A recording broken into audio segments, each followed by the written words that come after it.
Good morning friends. आज आज के इस वीडियो में हम कक्षा 8 के सामाजिक विज्ञान के हमारे अतीत जो हमारी बुक्स है उसके चैप्टर नंबर 2 पढ़ेंगे।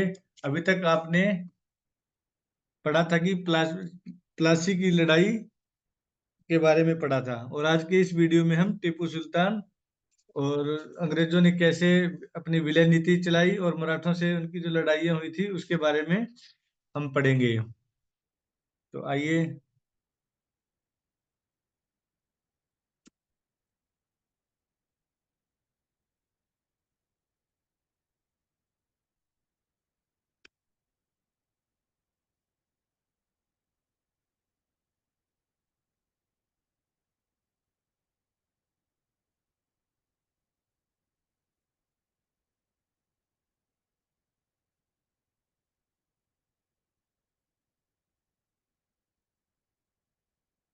टीपू सुल्तान। टीपू सुल्तान मैसूर का एक शक्तिशाली शासक था, जिसे शेर ए मैसूर भी कहा जाता है। जब ब्रिटिश ईस्ट इंडिया कंपनी को अपने राजनीतिक और आर्थिक हितों पर खतरा दिखाई दिया तो कंपनी ने प्रत्यक्ष सैनिक टकराव का रास्ता भी अपनाया। दक्षिण भारतीय राज्य मैसूर के उदाहरण से यह बात समझी जा सकती है। अभी तक कंपनी क्या है, डायरेक्ट किसी भी राज्य से सैनिक हस्तक्षेप नहीं कर रही थी, लेकिन दक्षिण भारतीय राज्य मैसूर में कंपनी ने प्रत्यक्ष सैनिक टकराव का रास्ता अपनाया था। वहां पर हैदर अली, जिसका शासनकाल 1761 से 1782, और उनके विख्यात पुत्र टीपू सुल्तान, जिसका शासनकाल 1782 से 1799 तक रहा था, वो बहुत ही शक्तिशाली शासकों के नेतृत्व में काफी मैसूर जो है काफी ताकतवर हो चुका था। मालाबार तट पर होने वाला व्यापार मैसूर रियासत के नियंत्रण में था, जहां से कंपनी काली मिर्च और इलायची खरीदती थी।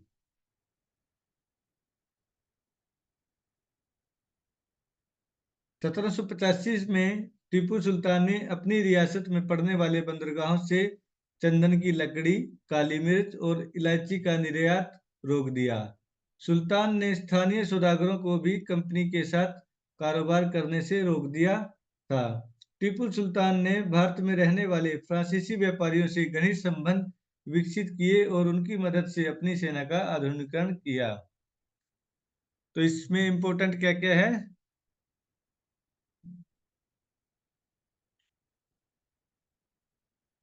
टीपू सुल्तान कहाँ का शासक था? मैसूर। टीपू सुल्तान के पिता का नाम क्या था? हैदर अली। और उनका शासनकाल कब से कब तक था? 1761 से 1782 तक हैदर अली का शासनकाल था। और टीपू सुल्तान का शासनकाल कब से कब तक था? 1782 से 1799 तक। तो अंग्रेज दक्षिण भारतीय राज्य के मैसूर के अधीन कौन सा तट आता था? मालाबार तट, जिससे अंग्रेज व्यापारी व्यापार करते थे। और वो किस चीज का व्यापार करते थे? काली मिर्च और इलायची। 1785 में टीपू सुल्तान ने रियासत में पड़ने वाले बंदरगाहों से चंदन की लकड़ी और काली मिर्च और इलायची का निर्यात टीपू सुल्तान ने रोक दिया। और साथ ही अपने जो स्थानीय सौदागर थे उनको भी कंपनी के साथ व्यापार करने से मना कर दिया। टीपू सुल्तान के जो है फ्रांसीसी व्यापारियों से अच्छे संबंध थे, और उनकी मदद से टीपू सुल्तान ने अपनी सेना का आधुनिकीकरण भी किया।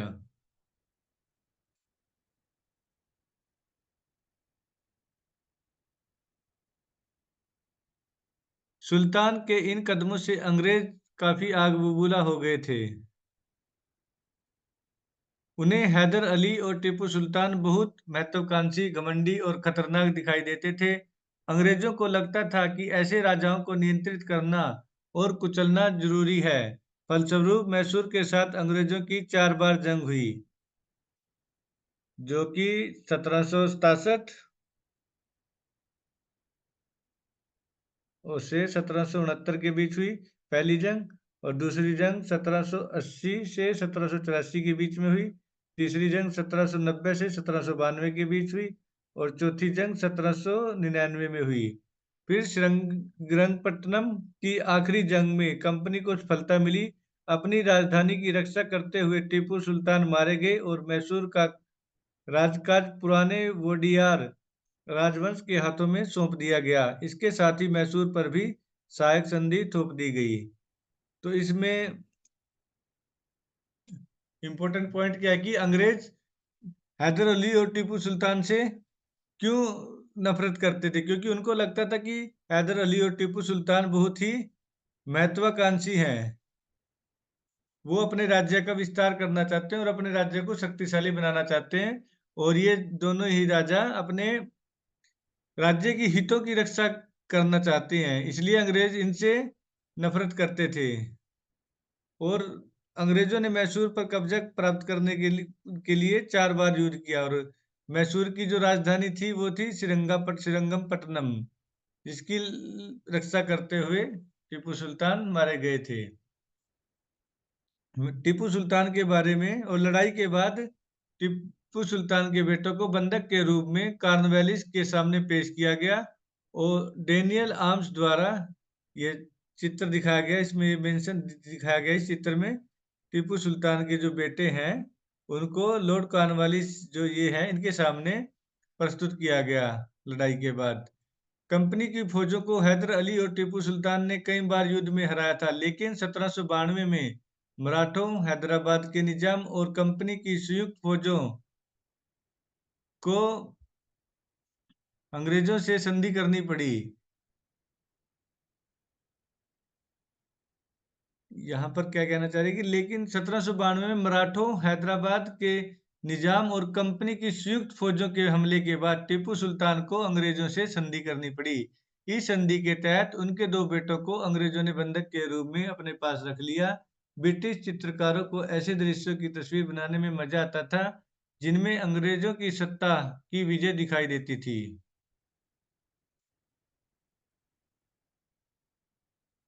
तो इसमें इम्पोर्टेंट क्या है कि टीपू सुल्तान के साथ 1792 की लड़ाई में कौन कौन थे? टीपू सुल्तान के अगेंस्ट मराठा, हैदराबाद के निजाम और कंपनी की संयुक्त फौजें ने टीपू सुल्तान पर हमला किया, जिसके कारण टीपू सुल्तान को हार का सामना करना पड़ा। टीपू सुल्तान के बारे में कुछ कहानियां प्रचलित हैं, जिनमें से एक कहानी जो मशहूर है उसके बारे में कहा जाता है कि 1782 में मैसूर के राजा बने टीपू सुल्तान एक बार अपने एक दोस्त के साथ जंगल में शिकार खेलने गए थे। वहां एक शेर उनके सामने आ गया। उनकी बंदूक ने मौके पर साथ नहीं दिया और कटार भी जमीन पर गिर गई। फिर भी टीपू ने निहत्थे ही शेर का मुकाबला किया और आखिरकार कटार उठा ली। अंत में उन्होंने शेर को मार गिराया। इसी के बाद से उन्हें शेर मशहूर कहा जाने लगा। उनके राजसी झंडे पर भी शेर की तस्वीर होती थी।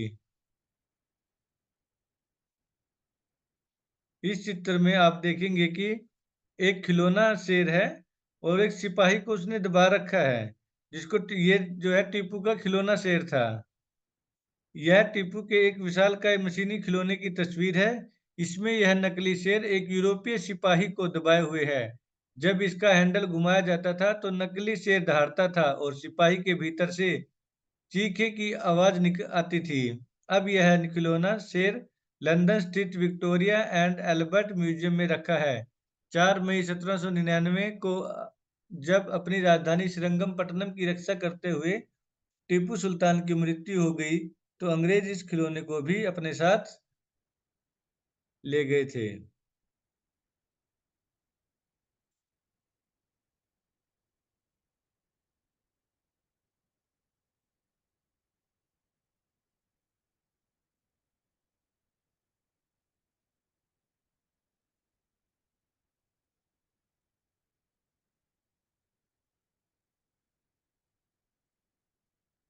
1830 के दशक के अंत में ईस्ट इंडिया कंपनी रूस के प्रभाव से बहुत डरी हुई थी।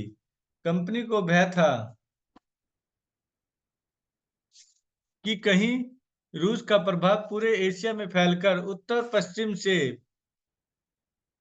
भारत को भी अपनी चपेट में ना ले ले। इसी डर के चलते अंग्रेज अब उत्तर पश्चिमी भारत पर भी अपना नियंत्रण स्थापित करना चाहते थे। उन्होंने 1838 से 1842 के बीच अफगानिस्तान के साथ एक लंबी लड़ाई लड़ी और वहां अप्रत्यक्ष कंपनी शासन स्थापित कर लिया। 1843 में सिंध भी कब्जे में आ गया। इसके बाद पंजाब की बारी थी। यहाँ महाराजा रणजीत सिंह ने कंपनी की दाल नहीं गलने दी। 1839 में उनकी मृत्यु के बाद इस रियासत के साथ दो लंबी लड़ाइयाँ हुई और आखिरकार 1849 में अंग्रेजों ने पंजाब का भी अधिग्रहण कर लिया। तो इसमें इम्पोर्टेंट जो है कि पंजाब के जो महाराजा थे उनका नाम क्या था? रंजीत सिंह।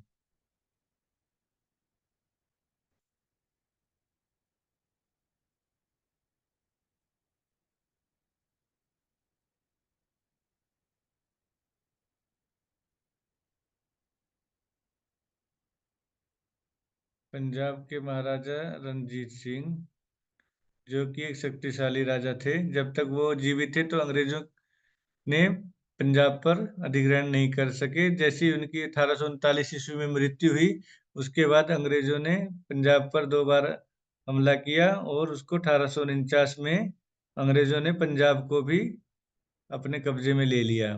विलय नीति। विलय नीति अधिग्रहण की आखिरी लहर 1848 से 1856 के बीच गवर्नर जनरल बने लॉर्ड डलहौजी के शासनकाल में चली। लॉर्ड डलहौजी ने एक नई नीति अपनाई जिसे विलय नीति का नाम दिया गया। यह सिद्धांत इस तर्क पर आधारित था कि अगर किसी शासक की मृत्यु हो जाती है और उसका कोई पुरुष वारिस नहीं है तो उसकी रियासत हड़प कर ली जाएगी, यानी कंपनी के भूभाग का हिस्सा बन जाएगा। इस सिद्धांत के आधार पर एक के बाद एक कई रियासतें सतारा 1848 में, संबलपुर 1850, उदयपुर 1852, नागपुर 1853 और झांसी 1854 अंग्रेजों के हाथों में चली गई। आखिरकार 1856 में कंपनी ने अवध को भी अपने नियंत्रण में ले लिया। इस बार अंग्रेजों ने एक नया तर्क दिया। उन्होंने कहा कि वे अवध की जनता को नवाब के कुशासन से आजाद कराने के लिए कर्तव्य से बंधे हुए हैं, इसलिए वे अवध पर कब्जा करने को मजबूर हैं। अपने प्रिय नवाब को जिस तरह से गद्दी से हटाया गया उसे देखकर लोगों में गुस्सा भड़क उठा और अवध के लोग भी 1857 के महान विद्रोह में शामिल हो गए।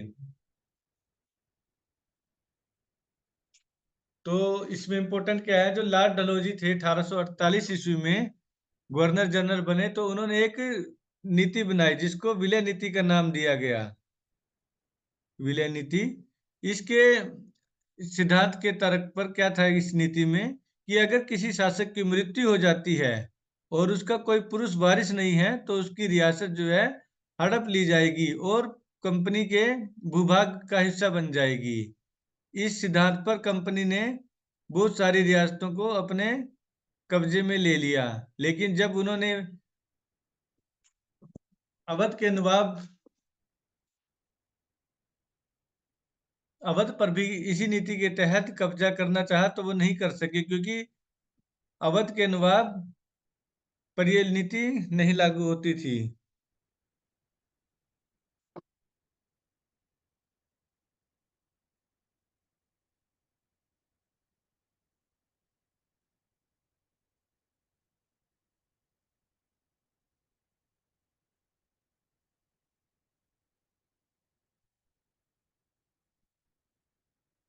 भारत 1797 में मानचित्र में देखिए, लाहौर इतना भारत का क्षेत्र, पाकिस्तान जो अभी डिवाइड हो गया था 1947 ईस्वी में, यहाँ से लेकर यहाँ तक फैला हुआ था।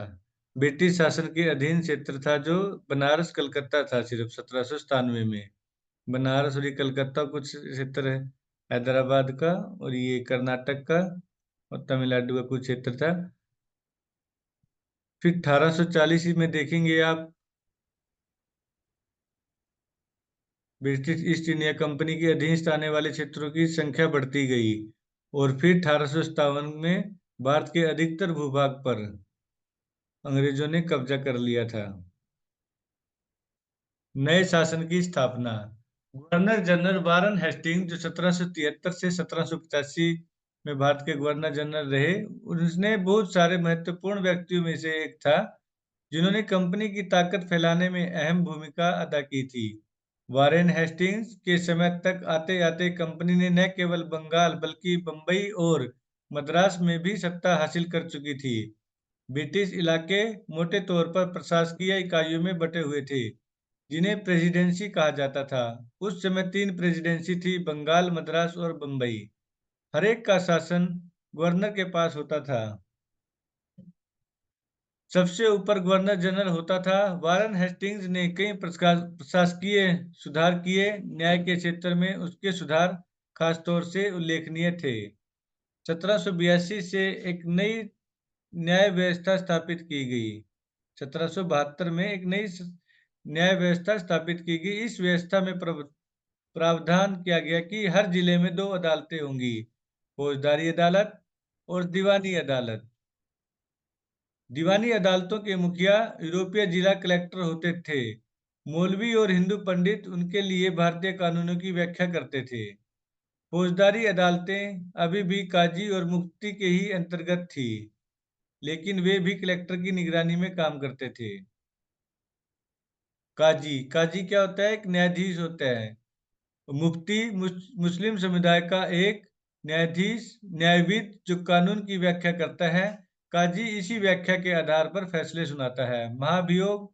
जब इंग्लैंड के हाउस ऑफ कॉमन्स में किसी व्यक्ति के खिलाफ दुराचरण का आरोप लगाया जाता है, तो हाउस ऑफ लॉर्ड्स, जो संसद का ऊपरी सदन है, में उस व्यक्ति के खिलाफ मुकदमा चलता है, उसे महाभियोग कहा जाता है।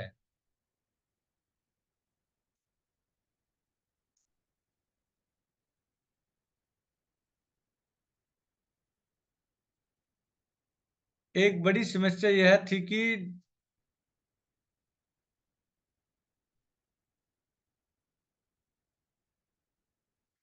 ब्राह्मण पंडित धर्मशास्त्र की अलग अलग व्याख्या के हिसाब, शाखाओं के हिसाब से स्थानीय कानूनों की अलग अलग व्याख्या कर देते थे। इस भिन्नता को खत्म करके समरूपता लाने के लिए 1775 में 11 पंडितों को भारतीय कानूनों का एक संकलन तैयार करने का काम सौंपा गया। तो इससे हमें क्या पता चलता है कि ब्राह्मण पंडित थे जो धर्मशास्त्र की अलग अलग व्याख्या करते थे, वो अपने अपने क्षेत्र के हिसाब से। तो 1775 में 11 पंडितों को भारतीय कानूनों का एक संकलन तैयार करने का काम सौंपा गया। एन बी हालहेड ने इस संकलन का अंग्रेजी में अनुवाद किया। 1778 तक यूरोपीय न्यायाधीशों के लिए मुस्लिम कानूनों की भी एक संहिता तैयार कर ली गई थी। 1773 के रेगुलेटिंग एक्ट के तहत एक नए सर्वोच्च न्यायालय की स्थापना की गई। इसके अलावा कलकत्ता में अपीलीय अदालत, सदर निजामत अदालत की भी स्थापना की गई। भारतीय जिले में कलेक्टर सबसे बड़ा ओहदा होता था। जैसे कि नाम से ही पता चलता है, उसका मुख्य काम लगान और कर इकट्ठा करना था तथा न्यायाधीशों, पुलिस अधिकारियों व दरोगा की सहायता से जिले में कानून व्यवस्था बनाए रखना होता था। उसका कार्यालय कलेक्ट्रेट सत्ता और संरक्षण का नया केंद्र बन गया था, जिसे पुराने सत्ता केंद्रों को हाशिए पर ढकेल दिया गया था।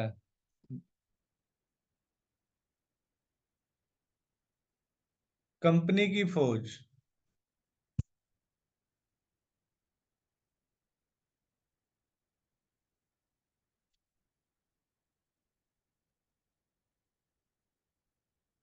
कंपनी की फौज।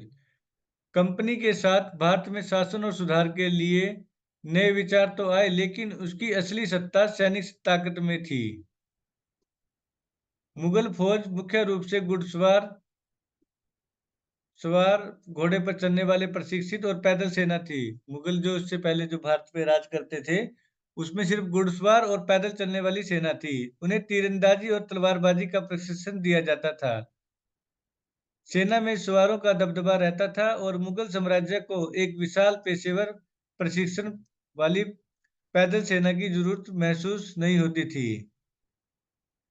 ग्रामीण इलाकों में सशस्त्र किसानों की बड़ी संख्या थी। स्थानीय जमींदार मुगलों को जरूरत पड़ने पर पैदल सिपाही मुहैया करा देते थे। 18वीं सदी में जब अवध और बनारस जैसी रियासतों में किसानों को भर्ती करके उन्हें पेशेवर सैनिक प्रशिक्षण दिया जाने लगा, तो यह सूरत बदलने लगी। ईस्ट इंडिया कंपनी ने जब अपनी सेना के लिए भर्ती शुरू की, तो उसने भी यही तरीका अपनाया। अंग्रेज अपनी सेना को सिपोए, जो भारतीय शब्द सिपाही से ही बना है, आर्मी कहते थे। 1820 में के दशक से जैसे जैसे युद्ध तकनीक बदलने लगी, कंपनी की सेना में घुड़सवार टुकड़ियों की जरूरत कम होती गई। इसकी वजह यह थी कि ब्रिटिश साम्राज्य बर्मा, अफगानिस्तान और मिस्र में भी लड़ रहा था, जहां सिपाही मस्केट, तोड़ेदार बंदूक और मैचलॉक से लैस होते थे। कंपनी की सेना के सिपाहियों को बदलती सैनिक आवश्यकताओं का ध्यान रखना पड़ता था, और अब उसकी पैदल टुकड़ी ज्यादा महत्वपूर्ण होती जा रही थी।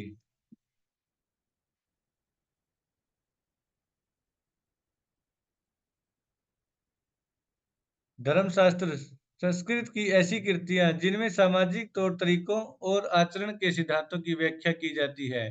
ये धर्मशास्त्र ईसा पूर्व 500 वर्ष से भी पहले लिखे गए थे। सवार घुड़सवार मास्कर पैदल सिपाहियों द्वारा इस्तेमाल की जाने वाली एक भारी बंदूक। मैचलॉक शुरुआती दौर की बंदूक जिसमें बारूद को माचिस से चिंगारी दी जाती थी।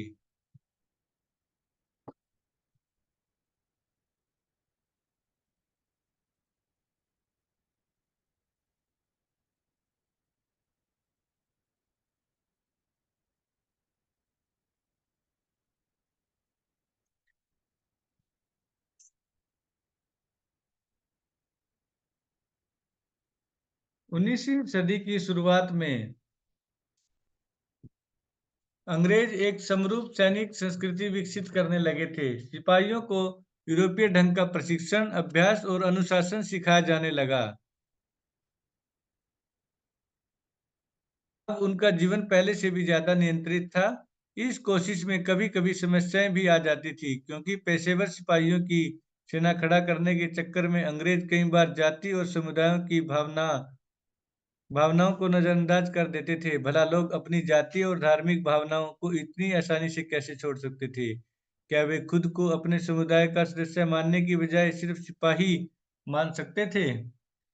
सिपाही क्या महसूस करते थे? अपने जीवन और अपनी पहचान, यानी कि वे कौन हैं, इस बात के एहसास से में जो बदलाव आ रहे थे, उनको सिपाहियों ने किस तरह देखा? 1857 का विद्रोह हमें सिपाहियों की इस दुनिया की झलक दिखाता है।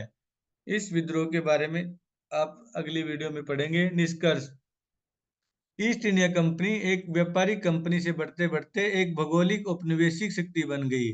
19वीं सदी की शुरुआत में नई भाप तकनीक के आने से यह प्रक्रिया और तेज हो गई। तब तक समुद्र मार्ग से भारत पहुंचने में 6 से 8 महीने का समय लग जाता था। भाप से चलने वाले जहाजों ने यह यात्रा 3 हफ्तों में समेट दी।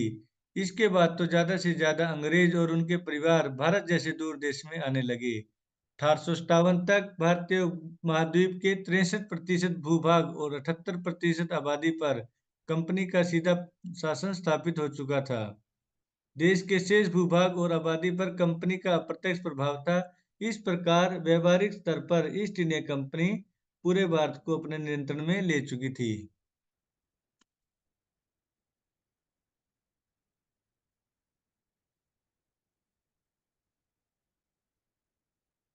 इसमें जो याद करने वाली बातें क्या हैं, निम्नलिखित के साथ जोड़े बनाए: दीवानी, शेर मैसूर, रानी चेन्नम्मा, सिपाही, वारेन हेस्टिंग्स।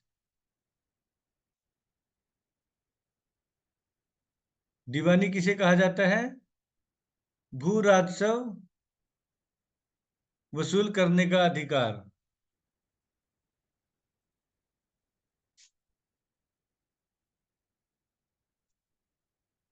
दीवानी क्या भू राजस्व वसूल करने के अधिकार को दीवानी कहा जाता है।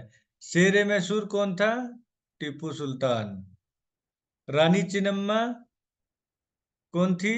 कित्तूर में अंग्रेज विरोधी आंदोलन का नेतृत्व किया था रानी चिन्नम्मा ने।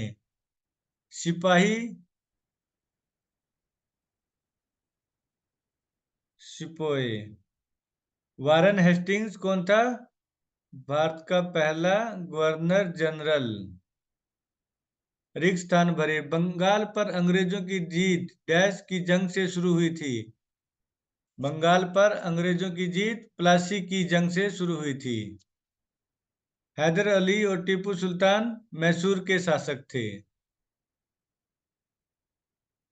हैदर अली और टीपू सुल्तान कहाँ के शासक थे?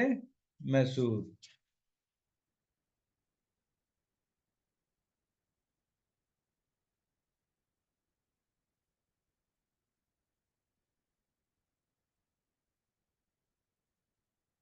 हैदर अली और टीपू सुल्तान कहाँ के शासक थे? मैसूर।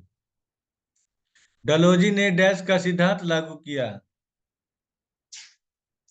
लॉर्ड डलहौजी ने किस चीज का सिद्धांत लागू किया? विलय नीति। लॉर्ड डलहौजी ने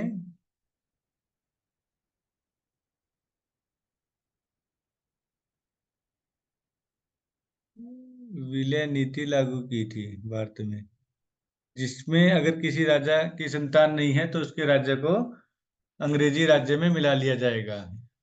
मराठा रियासत मुख्य रूप से भारत के डैश भाग में स्थित थी। मराठा रियासत भारत के किस भूभाग में स्थित थी?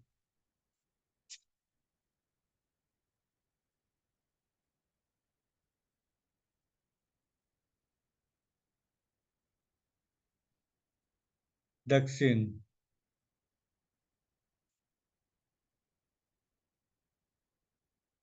सही या गलत बताएं। मुगल साम्राज्य 18वीं सदी में मजबूत होता गया। गलत। English east India company Bharat के साथ व्यापार करने वाली एकमात्र यूरोपीय कंपनी थी। गलत। English east India company Bharat के साथ व्यापार करने वाली अकेली एकमात्र यूरोपीय कंपनी नहीं थी, क्योंकि उस समय यूरोप की बहुत सारे देश जैसे कि डच, फ्रांसीसी और पुर्तगाली भी भारत के साथ व्यापार कर रहे थे, तो इसलिए ये जो है गलत है। गलत। मुगल साम्राज्य 18वीं सदी में मजबूत होता गया। गलत। महाराणा रणजीत सिंह पंजाब के राजा थे। सही। अंग्रेजों ने अपने कब्जे वाले इलाकों में कोई शासकीय बदलाव नहीं किए। गलत। उन्होंने बदलाव किए थे।